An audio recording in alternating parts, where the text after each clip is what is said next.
Good afternoon and welcome to Gobbledigook News. I'm Alfie. And I'm Molly. Coming up today, our special report on the Trans Pennine Trail in Barnsley.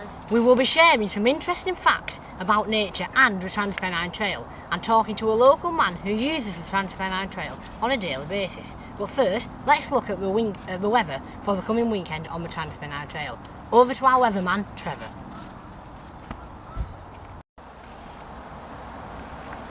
This weekend will be great for kicking through early autumn leaves on the Trans Pennine Trail in Barnsley. A mixed bag with gentle winds, maybe the odd shower, but nothing very heavy. Wrap up warm and you will have a great time with your friends and family. As you can see, the rest of the country is looking pretty bleak with heavy showers, blustery gales and even some snow later on. I wouldn't bother with it. Come to Barnsley, the kettle is always on. Now back to the studio. Thank you, Trevor. Yes, the Trans Pennine Trail is a place to be this weekend. Now, here's a few facts about the Trans Pennine Trail. Did you know it stretches for 215 miles across England and Southport on the west coast to Hornsea on the east coast? There is a north-south path that adds another few miles to the Trans Pennine Trail. So if you're walking, cycling or horse riding the whole trail, they expect to cover a total of 370 miles. Let's talk to our outside correspondents, Isabel and Layla, live from the Trans Pennine Trail. Thank you, Alfie. Yes, we're live from the Trans Pennine Trail where the weather is nice, with a promise of finer weather at the weekend. Earlier today, a family of ducks crossed the Trans Pennine Trail from one pond to the other, stating, "We can't get on with the neighbours. We're moving ponds. They're quackers over there." A bumblebee sat on a leaf shivering and said, "Brr, it's getting too cold for this queen bee. I don't think it will be long till I go to sleep for the winter. I do like a long rest after a buzzy-wizzy summer. See you next time, spring." We will be interviewing a Trans Pennine Trail user shortly, so please stay with us. Back to the studio for now. Thank you, Isabel and Layla. We'll look forward to hearing from the Trans Pennine Trail again in a few minutes. Thanks, Alfie. In other news, did you know as of summer 2023, 331 different species of bird were identified in Britain? The last one added to the list was a silver-bellied warbler. Wow!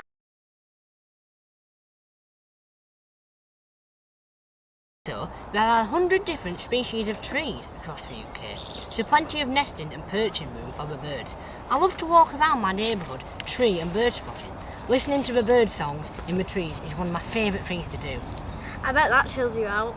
Yes, exactly. If I've had a busy day and need to relax away from the TV or noise from the road, a walk into our local woodlands is just the medicine I need.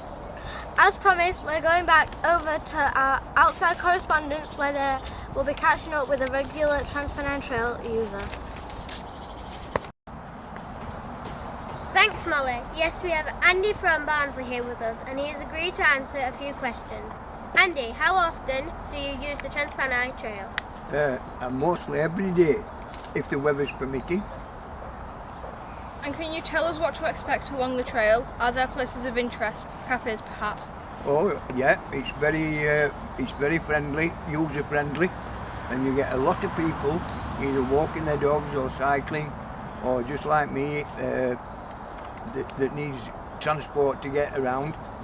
It's friendly for that as well. It's great. It's brilliant to be able to get out into the nature. Can I ask Andy, which is your favourite stretch of the Trans Pennine Trail? I like it between here at the reservoir at Worsborough and Dodworth. I think going up towards there and towards Silkston Common, it's a bit quieter once you get away from the reservoir, and I can stop, and I like to do a bit of meditating in nature, and it's peaceful and it's very calming. Do you visit by yourself or do you come along with anyone else? No, sometimes I do. Sometimes I've got a little boy and I come along here with him, and we look at the signs that have been placed out telling us about all the different animals that are here, and of course I bring my little dog Oreo who loves it. Do you meet other trail users and stop for a chat? Yep, always. It's a way of me getting company. I live on my own with my little dog, and I come down here, and even if I get into a little bit of bother, once I had a puncture, I'd only got 5 minutes to wait before somebody came by and helped me get back to the road. Can you tell us what health benefits, if any, you get from visiting the Trans Pennine Trail? Well, I suffer with my chest, and I've got COPD, and it really, really helps for me to be able to get out and breathe in some fresh air, and to be able to get a little bit of exercise, albeit I'm usually on my scooter. That's great, Andy. Thanks very much for letting us interrupt your day. Back to the studio. Thank you very much. Thanks, Layla and Isabel, from what looks like a wonderful part of Barnsley in South Yorkshire. Yes, that's been great. Thank you very much. Okay, that's it from Gobbledigook News for tonight. We hope to see you all again soon. Sleep well and good night. Bye. I'm Isabel and I'm the outside correspondent. I'm Molly and I'm one of the news rounders. I'm Ellie and I'm a youth worker. I'm Alfie and I was one of the news speakers.